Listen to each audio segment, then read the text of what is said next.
ni bu waxtu wi jotee dañuy bàyyi lépp ngir teewlu alors professeur Ali Khoudia Diaw moom laay bëgg a ubbee waxtaan wi parce que mbokk yi xam ngeen ni tey waxtaan wi dina bëri sujet yi nga xamante ni dinañ ko fi faram-fàccee waaye surtout tamit xam ngeen xew-xew jamono yi am na loo xam ne nag laal na suñu société ba ñu bëri ngi posé question ndax société bee feebaram déet alors il est sociologue dina ci indi ay saafara waaye dañuy dellu démb waxtu wi lundi premier ministre Ousmane Sonko demoon na assemblée janoog député yi ngir question d'actualité yi ñu bëgg cee am sa appréciation ci fond beeg forme bi ak débat bi nga xamante ni jot na fa am démb.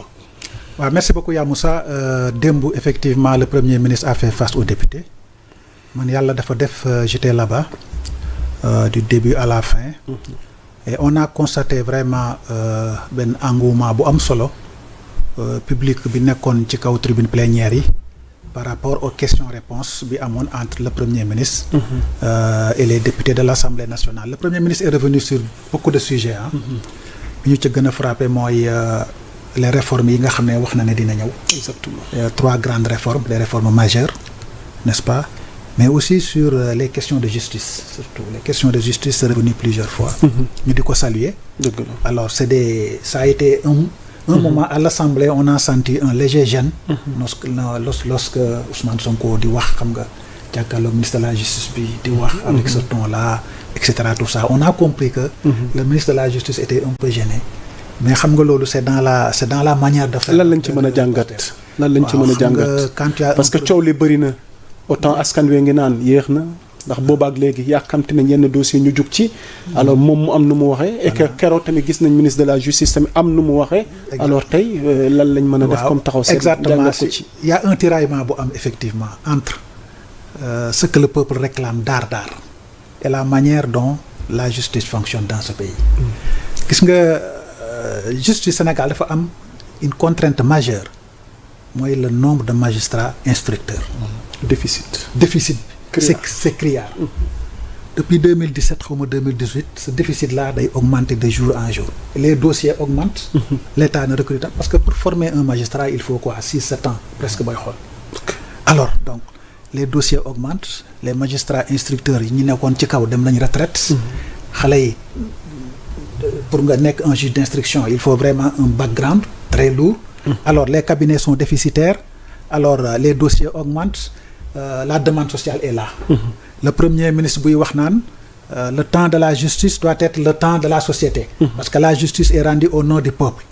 Il revient pour dire que désormais man j'assume parce que évidemment le premier ministre boo xoolee ni ñu koy traité dans les réseaux sociaux.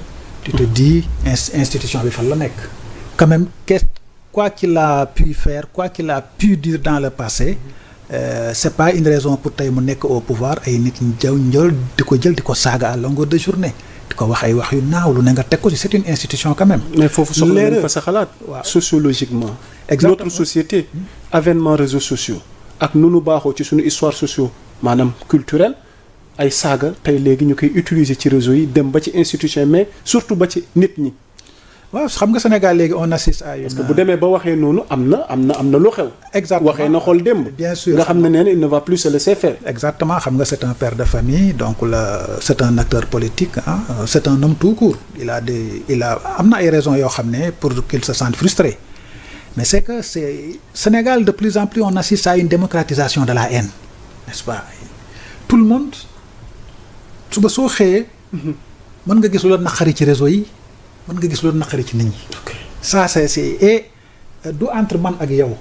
parce que xëy na peut-être doo ko ñeme du ma ko ñeme. mais c'est à travers un média qu'on appelle les réseaux sociaux. alors on sent chez les Sénégalais une haine latente qui est là. ce désir là de faire mal xam nga de médisance dañu dem ba léegi jëw dafa bokk ci suñu culture. parce que jëw bi sax day neexal suñuy ndaje. xam nga alors on insulte des gens gratuitement. di wax ci ñoom loo bëgg c'est comme si c'était une sorte d'exutoire c'est comme si ce trop-plein de frustration là de haine longtemps renfermée certains qui l'expliquent par le fait que pour beaucoup de gens de cas pathologiques la réussite des uns est mal tolérée et mal digérée par les autres il y a des gens yoo xam ne la réussite des autres ils l'acceptent difficilement quelqu'un comme Ousmane Sonko qui n'a connu aucun passé politique n'est-ce pas qui ne fait pas partie de ces dinosaures là qui s'est levé en 2014 qui a tracé sa route qui a réussi y a des gens yoo xam ne mënuñu ko accepter. Il y a beaucoup de Sénégalais yoo xam ne qui sont dans le landerneau politique depuis 20, 30, 40 ans. La réussite de Ousmane Sonko symbolise leur échec. Alors léegi nag la personne de Ousmane Sonko devient un instrument de fantasme, un instrument d'exécution, d'exécutoire de la haine, de la rancœur, de la frustration, et à la longue ça devient pathologique chez certaines personnes. On a vu suñu ay maam ay nit ñoo xam ne ay suñuy maam lañ. am na ay journalistes yoo xam ne dañ leen a nammoon. am na ay nit yoo xam ne mënoo wax ne ñii lii moo leen boole Ousmane Sonko amul. jotewuñoo ak dara Ousmane Sonko. mais finalement Ousmane Sonko est devenu pour eux une sorte d'exutoire. dafa dem ba mbir mi dafa nekk une pathologie chez eux. donc qu'on ne s'y trompe pas. ok dans le landerneau politique. Les insultes, les injures, la haine gratuite, n'est-ce pas, ne s'expliquent pas. Et benn affaire bi ci gën a am importance mooy. waaw peut-être Ousmane Sonko am na problème ak Macky Sall. mais ñeneen ñiy wax yëpp Ousmane Sonko amut ak ñoom problème. Ousmane Sonko ban chroniqueur la fi am ak problème. ban journaliste la fi am ak problème. Ousmane Sonko suy am ak problème Macky Sall la am ak problème. mais pas ay journalistes ay chroniqueurs yooyu. bokkuñu fu ngeen di daje bokku leen woon parti bokku leen gel bokku leen fu ngeen di fréquenter bokku leen dara. parce que réplique am na ñoom. ci chroniqueur ak taskatu xibaar yi ndax jàpp nañ fi ne ndax jëmuñu ci mu bëgg leen a tere. bëgg wax seen xalaat wala bëgg wax seen gis-gis. mais am na lu am importance nag loo xam ne malgré tout le premier ministre l'a réitéré. je garantis la liberté d'expression à tout le monde.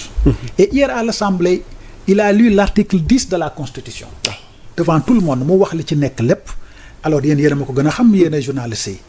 l'individu peut exercer son droit d'expression à la liberté publique mais mu éviter yenn yi. fausse nouvelle entrave xawma lan et cetera am na yeneen ñaar yu ci topp. mais yooyu foog naa premier ministre réitéré na loolu dama koy garantir nit li ma mënta d'accord léegi mooy man en tant que institution ay nit suñu xëyee jotee woog ñoom dara bokk leen dara jaaru leen fenn ay nit di leen fay.